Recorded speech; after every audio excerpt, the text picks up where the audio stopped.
Are you here to help find the baby Saurians? And I'm Toba. You must be the helpers that we've been waiting for.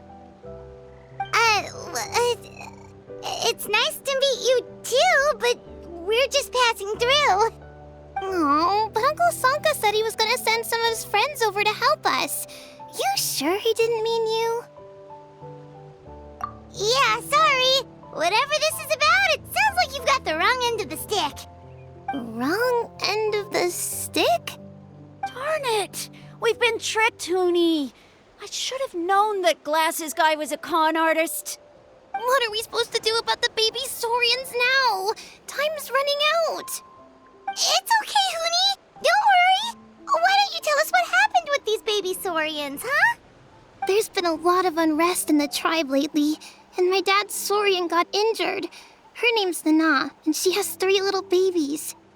After what happened to Nana, her babies were so scared that they ran off and hid. I'm really worried about them, so I decided to go look for them. If Nana is your dad's Saurian, why isn't he the one looking for them? My dad's one of the elders, so he's busy getting ready for Turnfire Night. It's a really important ceremony, more important than this, anyway. I'm not supposed to be out here either, but I snuck out without telling him. I didn't think it would take very long, but then that guy we ran into made us tell him loads of stories, and it wasted so much time. Yeah, he was so selfish. He doesn't have a heart. It's all right. Don't let him get to you. We're here now and we'll help you because we care a lot, don't we, Traveler? They should be. I already managed to find their tracks, and it seems like they're hiding on the cliff. Really? Wow! Thank you so much, Mr. Traveler and Miss Paimon. Awesome. You gotta be careful out on the cliffs, though. They're really steep. Even grown-ups have trouble climbing them.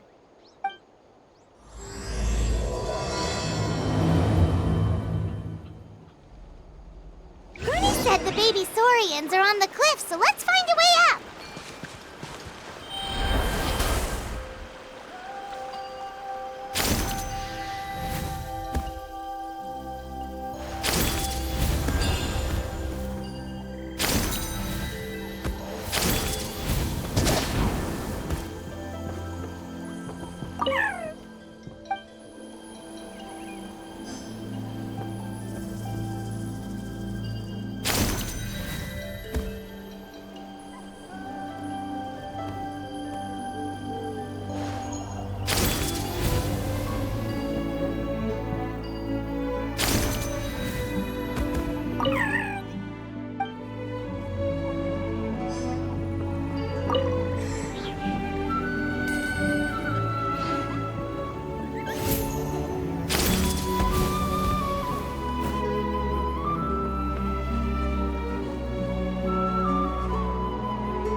But what's that other... a how? Well, if it isn't the gruesome twosome who wormed their way into our servant circle of friends. Still awestruck from the last time we met? Would that be why you hastily scrambled up here to pay your respects the moment you saw us? I suppose we can't blame you. Such is the spell that our majesty casts on our minions. Very well. You heathens leave us no choice. The almighty Dragon Lord, Kahula shall grant you the audience that you seek. Come, pucker up.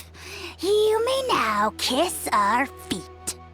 Wait, aren't you like Kenichi's sidekick? What the heck are you going on about? You're somehow managing to be even more annoying than the last time we met. Silence! Who are you calling sidekick? We are the Dragon Supreme, sovereign ruler of the Nation of Flame. We shall have you know that last time, were it not for Kenichi's earnest pleading on your behalf, you would have received not a single word of mercy. Oh, come on. You talk big, but Kenichi clearly has you under lock and key. That's great, Sovereign, to you. You dare invite the wrath of the almighty Dragon Lord, Kahula How. You will burn in Turnfire for 1,000 years for your blasphemy! If you must know, our humble servant begged us to investigate an abyss incident near Hoytsidland, and we chose to grant his request. Abyss incident? See this little lizard? Its mother, a medium-sized lizard, came under the influence of abyssal power. In her confusion, she attacked my servant's tribe, then assailed her own offspring. Yikes. So how is she doing now? She was but a lowly bug fighting against the power of the abyss. Naturally, she has departed for the Night Kingdom. Such a fragile creature. Apparently, she ended her struggle by leaping from a cliff. Leaping from a cliff? My dear anemic flying ant, as addled with questions as your head may be, please keep them to yourself and wipe that absurd expression off your face. We are the almighty Dragon Lord Kahula-How, not a wish-granting fountain. Anemic flying ant? You! Just you wait. Two can play at the ugly nickname game. We sense a faint abyssal energy. An evil sorcerer must be lurking nearby, but they are well hidden. If you encounter any suspicious outlanders, be sure to give them a robust interrogation. Suspicious outlanders? Wait, are you mocking us? Ha! How dare you cast aspersions on your ruler, heathen! You're just lucky that our servant has such vile taste in friends. Otherwise, we would beat you black and blue, and then purple, then black again! If you're not here to kiss my feet, then get out of my sight. Do not impede the work of the almighty Dragon Lord, Kahula-How! Potty mouth on that guy! I'm on his furious! Still, good to know about the abyss threat, huh? Wasn't expecting that. Let's not get sidetracked.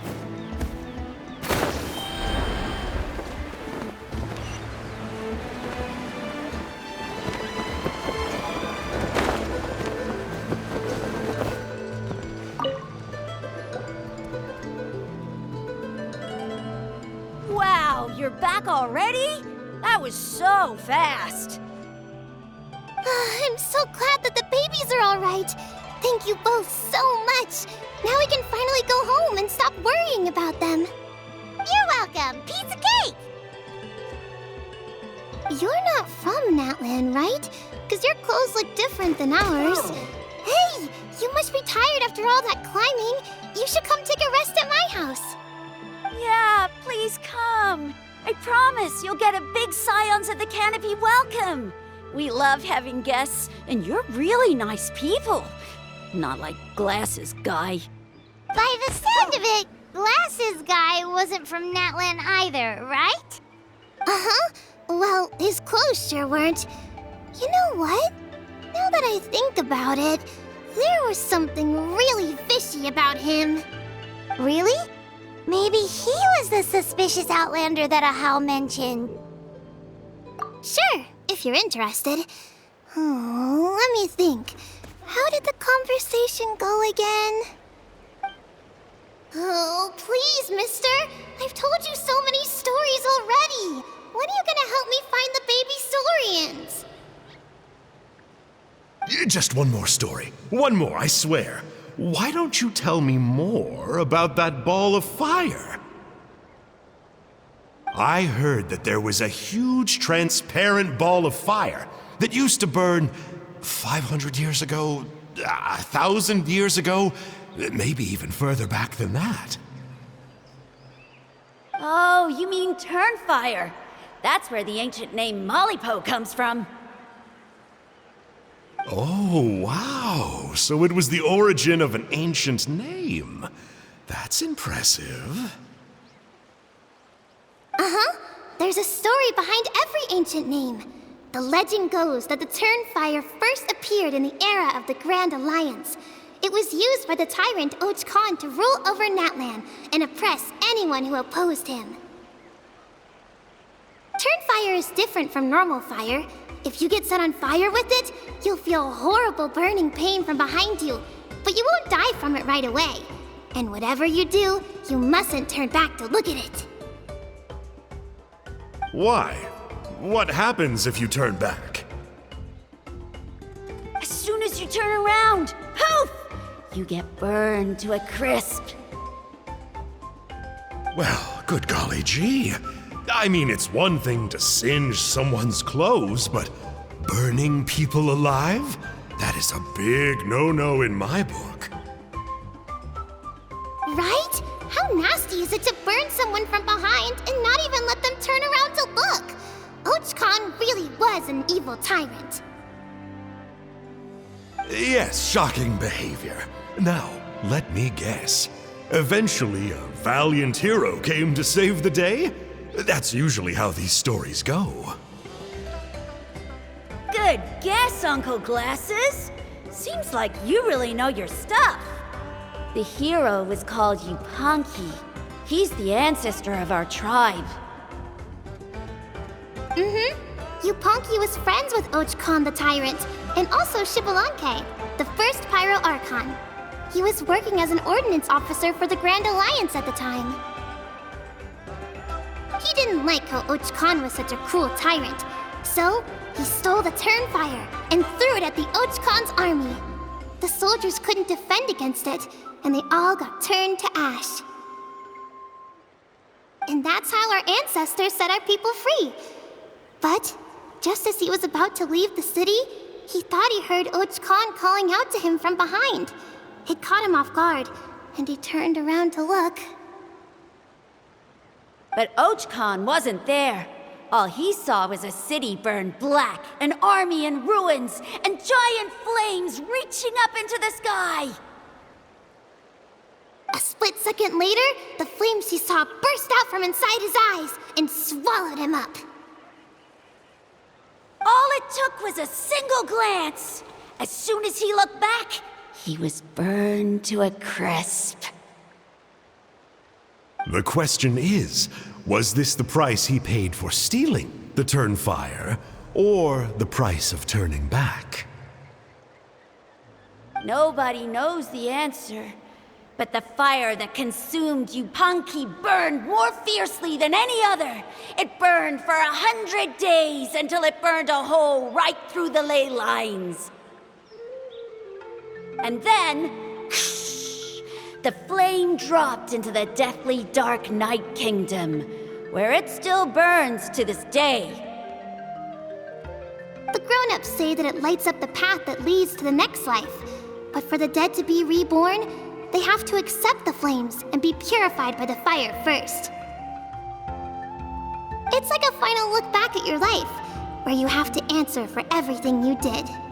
Anyway, that's the story of Yupanqui's Turnfire. Ah, a fine parable indeed. So, is it true? Is it really possible to find this fire in the Night Kingdom? I don't know. I think it's just a story. Either way, I assume this name has been passed down in your tribe ever since? Sure has. It went to Burkina, the hero that we celebrate on Turnfire Night. But that was 500 years ago. Yeah, and now it belongs to Kinich, so we often call him Malipo Kinich. Kinich, huh? All right, Uncle Glasses, that's enough stories. Now, can you please go find the baby saurians for us like you promised? I would, but doesn't the legend of the Turnfire teach us not to look back? Let's not go dredging up the past. Tell me more about this Kinich guy. One more story, I swear. Starting now. No?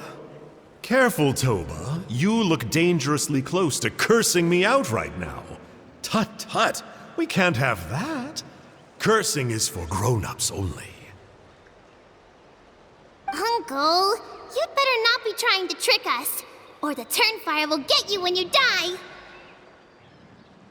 How would it get me if I'm outside of Natlan? Uncle Glasses isn't from here, you know. Unlike you. Huh? Wait, is that?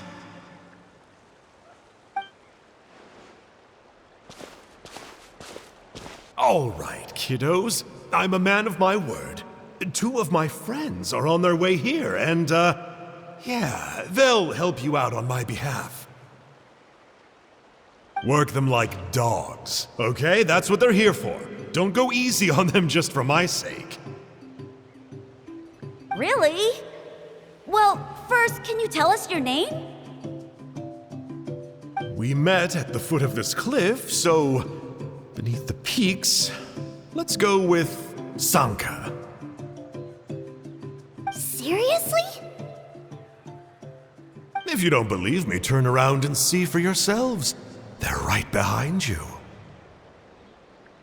Huh? Where? Oh, wait! Uncle Sanka, where did you go? Yeah, definitely a fishy character. It sounds like he was digging for info about the ancient names.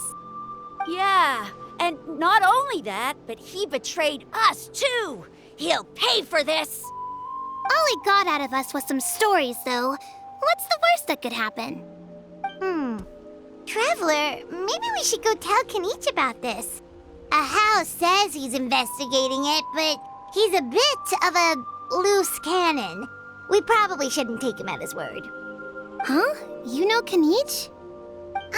Not very well, but we have met him before, and one time we had a meal together. Aw, man, I'm so jealous. I never even spoken to him. He's so cool. He's the Saurian hunter, and he has a really awesome ancient name. Me neither. I don't think my dad really likes him, though. He always tells me to stay away from him. Probably because of that little creep he always hangs out with. He's nasty, and he's so full of himself. Oh, the creep who calls himself Kahul Ahau? Yeah, we've had the pleasure of meeting him too. He sure loves pushing people's buttons. Exactly. I don't know why Kanich partnered up with him. Why didn't he pick me instead? Uh-oh! Hoonie, look how late it is. We've been out way too long. We better get home now or we'll get yelled at. Oh, yikes. You're right. Okay, well, this path here leads to our settlement. If you decide to visit, remember to come to my house. If there's anything you need, my dad can help get it for you. Hope to see you soon. We gotta run. Bye for now.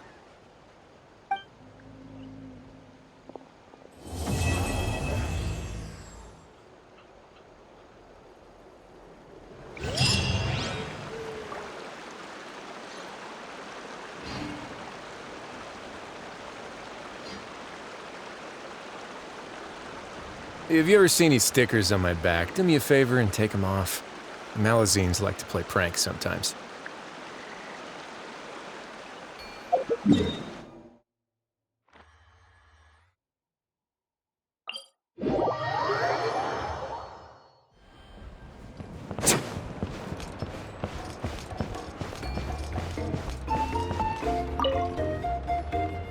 Hoonie, what were you thinking, going out by yourself? Don't you know how dangerous it is? It's okay. Toba helped me. And we met some kind strangers who helped us. And Kind strangers? What made you so sure they were so kind, huh? Oh, I suppose they had kind stranger written on their foreheads? yeah, actually, they did. In big, bold letters. Don't talk back to me. The Mountain King problem still hasn't been solved. What would I do if I lost you too? No dinner for you tonight. They were good people, Dad. Dinner or no dinner. Hello again, Hoonie.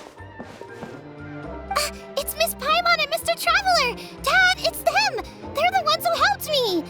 And I promised we'd take care of them if they came to visit. Oh, so you're the kind strangers. Well, I'm Trinidad. Apparently, you helped my daughter today, so if there's anything you need, just ask. As an elder of the Scions of the Canopy, I've got some influence around here. Now, I trust that you're sensible people who know better than to take advantage of their host's generosity. Yep, just helping a neighbor. We're not looking for anything in return. Oh? Well, let's hope so. Dad, please! They're not bad people! They've eaten at the same table with Kanich before! Be nice to them! Kanich! Wait! I heard that two mysterious travelers from afar showed up at the Stadium of the Sacred Flame. Are they you? And Paimon's the other! I do apologize. A lot's been going on in our tribe lately, and I suppose the pressure must be getting to me. I can't believe I was so rude to you. I feel ashamed. We got off on the wrong foot. Can we, start over? Oh, now we're talking! Seriously though, don't worry about it. Already forgotten. We're just happy to see Huni got home safe and sound. Oh, you just arrived, I take it, and it would be my honor to give you a hero's welcome tonight. Careful now, that's quite an about face. We've heard that kind of thing can lead to spontaneous combustion around these parts.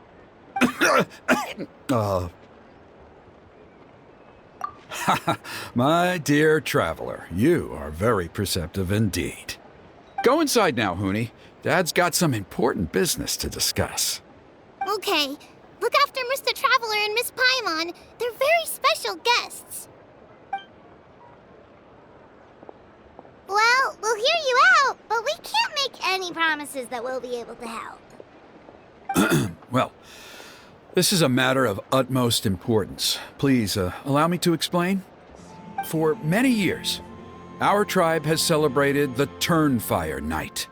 It is a traditional ceremony among the Scions of the Canopy in which we remember our ancestor, Burkina, and his companion, Kangamato, the Mountain King.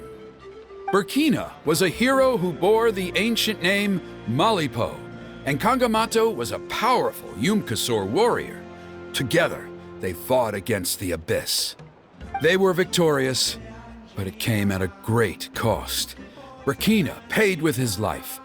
The Mountain King survived, but was contaminated by the Abyss, and he remains in hibernation to this day. Normally, Yumkasors never live longer than a century. It is possible that the Abyssal Power is responsible for his unnaturally long lifespan.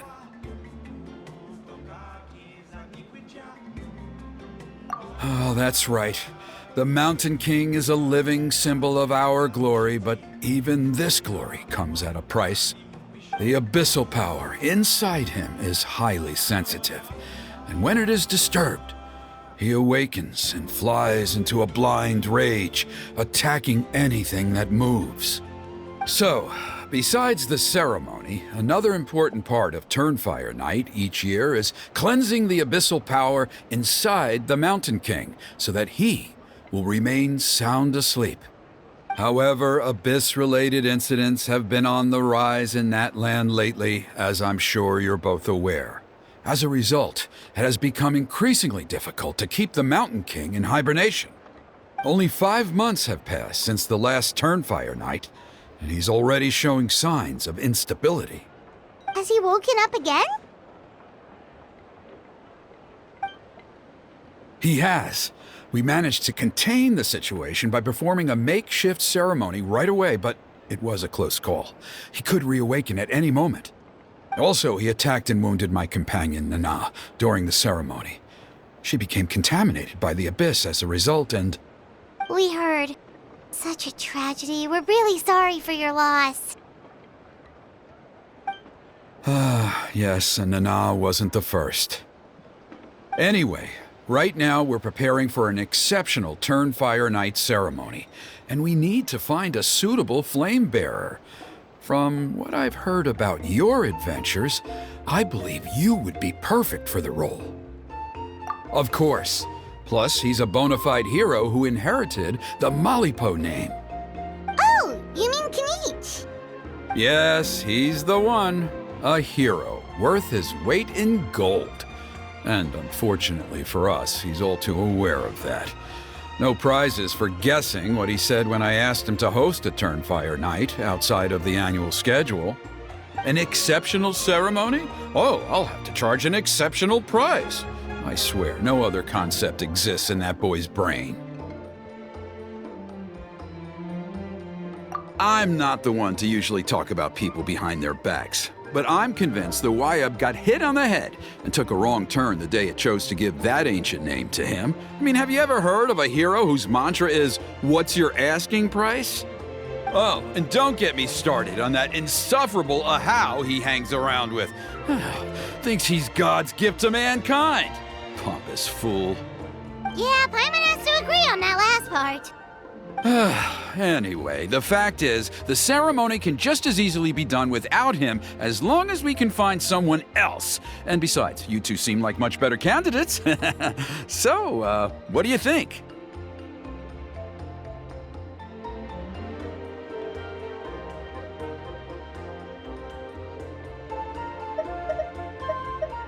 Well, there's only a few days left before the ceremony. We can't afford to waste what little time we have on negotiating with him. Now, I much prefer if you would consider taking his place. Wonderful! I can't thank you enough. Huni was right about you. You have kindness in your hearts. Come with me to the other side of the mountain. I'll bring you up to speed on each step of the ceremony. As experienced warriors, I'm sure you'll pick it up in no time.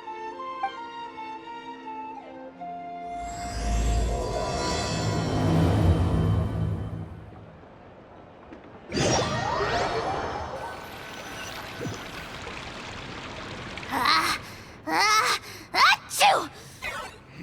Curses! Who dares insult the great Kahul Ahau behind his back?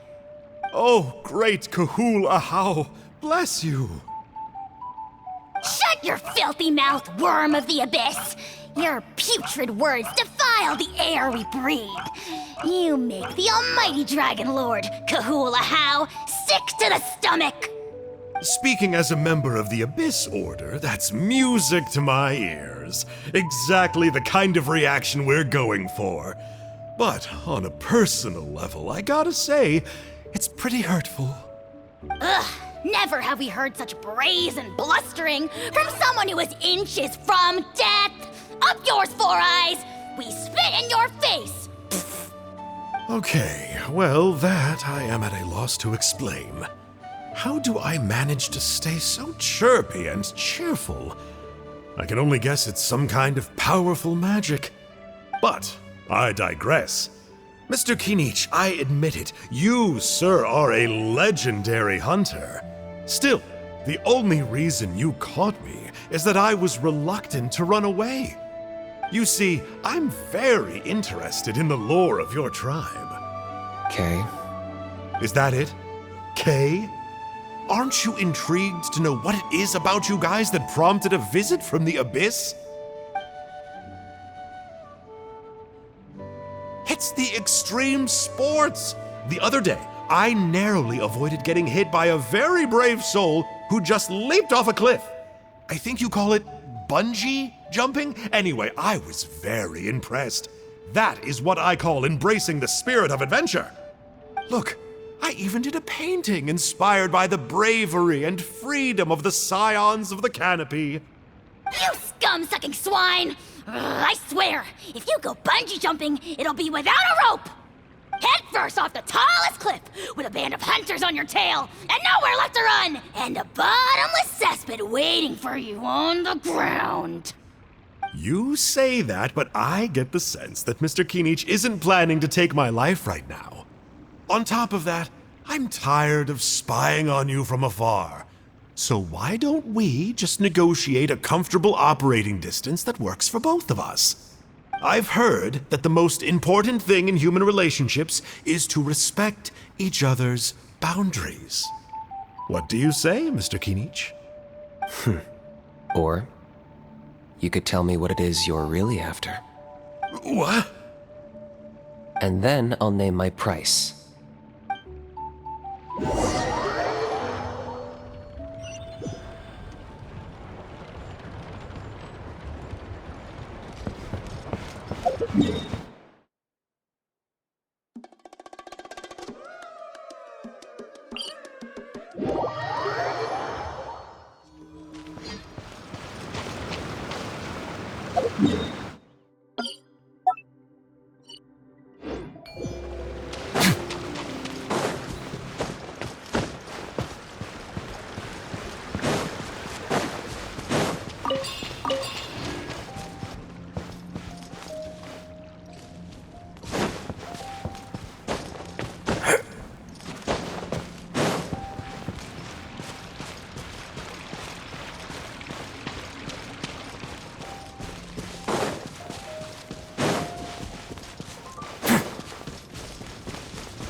The abyss contamination is back.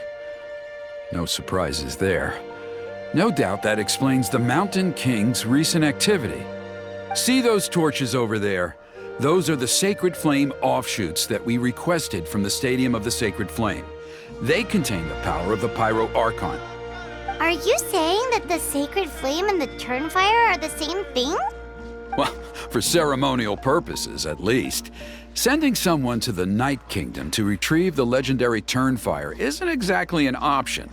More to the point, though, the Sacred Flame is able to burn away abyssal filth, so that's why we use it in the ceremony. Gotcha!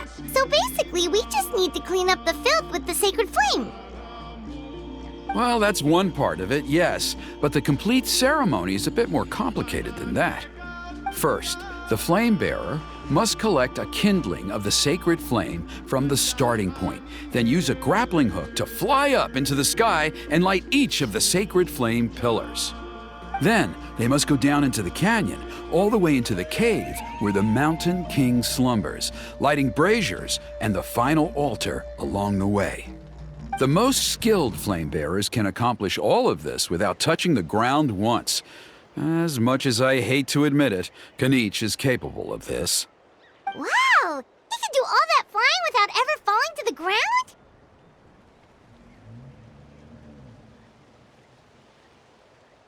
Well, of course Paimon can. It'd be much harder for you guys. Well, don't worry. It's not a requirement of the ceremony. You're allowed to touch the ground. The only thing you're not allowed to do is turn back. The flame bearer must always keep moving forward. You can't skip a pillar, then come back to it after lighting the next one. To do so would be to disrespect our ancestors. So, what actually happens if you do turn back? Surely the fires don't just go out. If you're not careful, you might get burned. What about today then? Does the same rule apply? Oh no, don't worry. Today is just a practice. The order doesn't matter. You just need to take the sacred flame, cleanse the filth, then go light all the braziers. Are you ready? I'll repeat all the key points again. Gather the kindling, cleanse the filth, and light all the braziers. I'll wait for you at the end.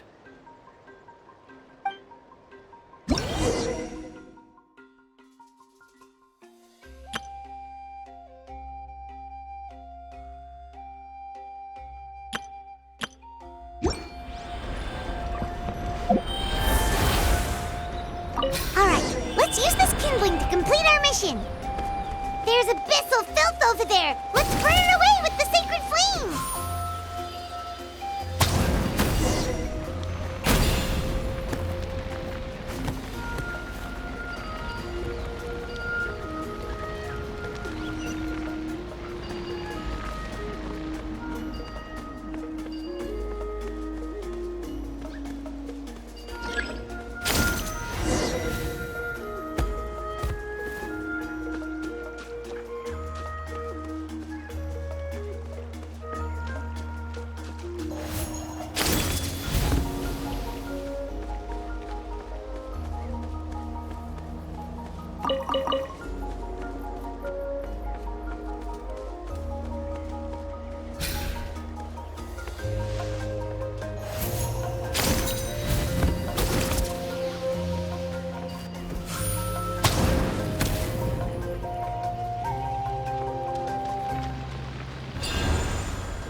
Let's begin.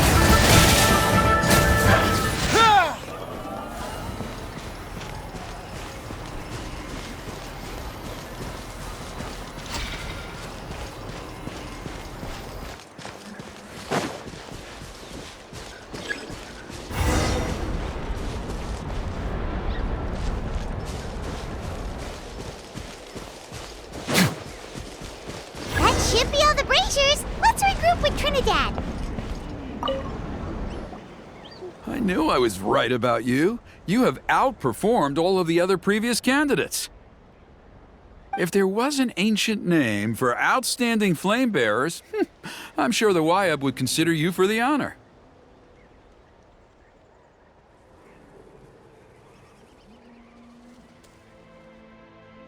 Yeah, although it would probably take Paimon quite a bit longer. All right, now there's still a few days left until the ceremony, and I should probably get back so I can inform the chief and the other elders that I have found the flame bearer we need. Oh, you mean they've still got to sign off on it? Some of them are still hoping we can come to an agreement with Kanich, but that's only because they haven't seen you in action. Still, I'm the one responsible for securing a flame bearer, and my recommendation is you. Just for Paimon's own peace of mind, are you sure it's not going to be a problem having Outlanders take on such an important role in your ceremony? See that place over there?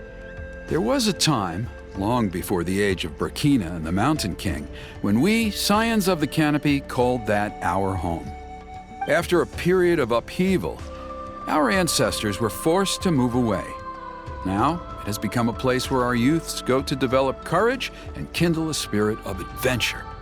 If we fail to keep the threat posed by the Mountain King at bay, it might not be long before we have to move again and find a new home.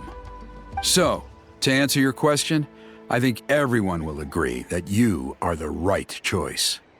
Fair enough. Desperate times call for desperate measures. I'll need you to drop by my place at some point before the ceremony, if that's all right. There are still a few final details that we need to discuss. Okay, see you later then. You have my gratitude.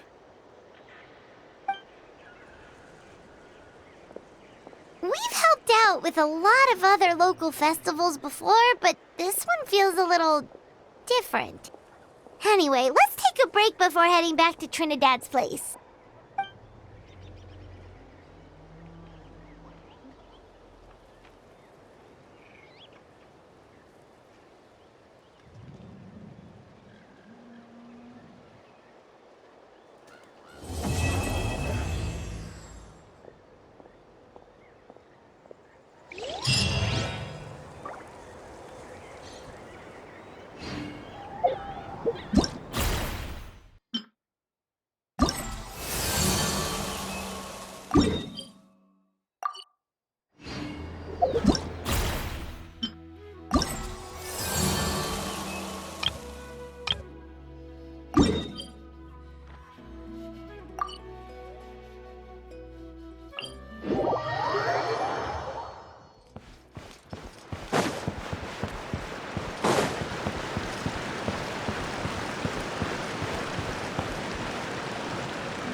Traveler? Paimon? Kanich! Fancy meeting you here. We've actually been looking for you. I'll get straight to the point. I hear you accepted a proposal from Elder Trinidad. Oh, the, Turnfire Knight, you mean.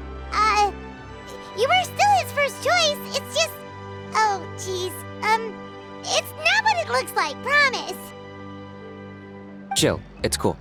I only mention it because there's something you should know. And I suspect Elder Trinidad hasn't been completely forthcoming with you.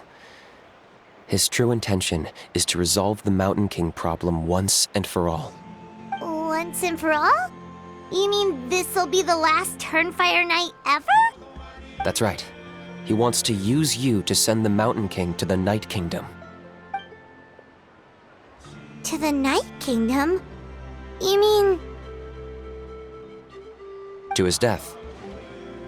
Whoa, whoa, whoa, are you serious right now? You shouldn't go blurting out accusations like that. It could get you in trouble. Too blunt? Okay. I'll phrase it more gently. There is potentially a possibility that Elder Trinidad may be hoping that during the course of the ceremony, you kill the Mountain King dead. But that's ridiculous. He told us the Mountain King is a living symbol of your tribe's glory. And that glory comes at a price. Oh, that's right. The Mountain King is a living symbol of our glory, but even this glory comes at a price. Ah, yes, and Nana wasn't the first.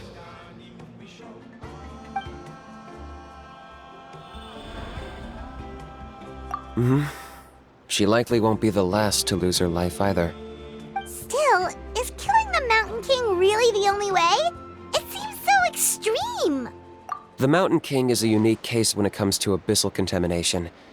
It's eaten away at him for so long that it has consumed him entirely, and the damage is irreversible.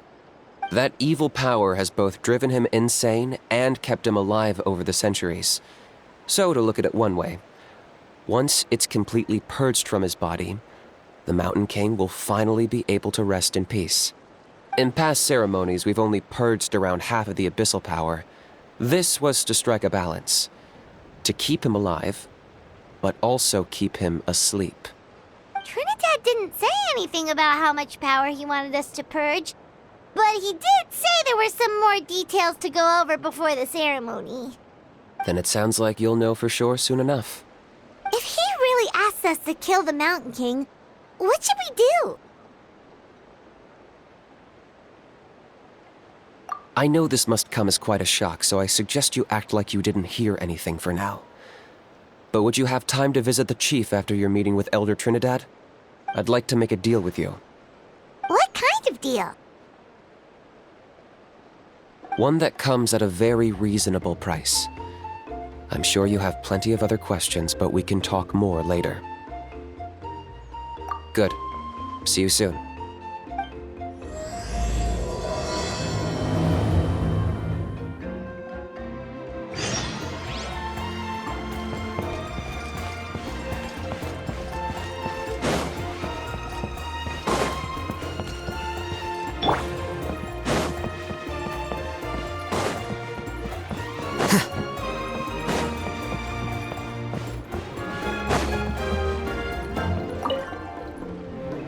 Ah, mighty Outlanders, you have returned. Did you have a good rest? It was, pretty good, yeah. Glad to hear it. Things are progressing very smoothly on my end. Many of the elders have heard of your heroic deeds, including the chief. They all speak very favorably of you. There are still those who insist that the ceremony should be performed by the bearer of the Malipo name. But they're just stuck in the past. We need to move with the times. Plus, Kanish doesn't want to do it anyway. Exactly. So, now, it's time for us to discuss the finer details of the ceremony. We covered the fire lighting part of the proceedings yesterday. The next part is the purification of the Mountain King. It's quite simple. You just need to use the sacred flame. We've done it plenty of times before, and it's always very routine. I'm sure you won't have any problems. One point I'd like to stress, though, is that you need to burn away as much of the abyssal energy as you possibly can. The more we dispel, the longer the Mountain King will remain asleep. Asleep, huh? Precisely. In previous years, the Flame Bearer has often been unable to dispel a sufficient amount of abyssal energy. That's the only reason why we have to perform the ceremony on a regular basis. But I understand that you have a lot of experience fighting against the Abyss, and you seemed to wield the sacred flame quite effortlessly yesterday. With your help, I'm optimistic this time we can dispel all the remaining abyssal energy from the Mountain King's body, freeing us from this ever-looming threat for many years to come. Traveler? So this doesn't faze you at all, huh? You clearly have a lot of confidence in yourself. That's all you really need to know. The ceremony's in 3 days. I'll come and fetch you when we're ready. the meantime, feel free to take a look around our settlement. It would mean a lot to the elders if you got to know some of our people. And if you wouldn't mind helping them out with a few errands here and there, that would be even better. So now we have extra errands to run? Maybe we should add a little extra to the price. Just a humble suggestion, that's all. It will help you gain the respect of our people, and as a mighty hero, I truly believe that's what you deserve. I'll be sticking around for the next few days, so if you have any questions, you know where to find me. Seems like Kamich was right. We should go meet up with him right away.